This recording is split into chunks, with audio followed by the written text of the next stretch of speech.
Hi guys, kakain tayo ngayon guys, magbabalat na naman tayo ng guys, itlog. Alam mo guys, iganyan ko lang tong itlog na yan. Isang ganyan lang. Tapos ang ganda na yan na balatan, ayan o, isil mo lang.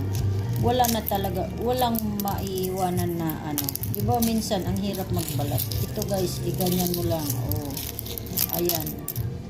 Bobo yung itlog niya guys, wala. So ito guys, itlog ang ating almusal ngayon at tinapay. Almusal na naman guys. Ayan na, tinapay. Lalagyan natin ng Lady's Choice. Ito lang naman. Kakain na naman tayo guys ng tinapay na may Lady's Choice. Ayan. So, diba? Ang bilis ng pagbalat ng itlog ko guys, diba? Paano balatan? Napakabilis guys. Isang lang. Tanggal agad. Ayan na guys. Kain na tayo. Thank you for watching.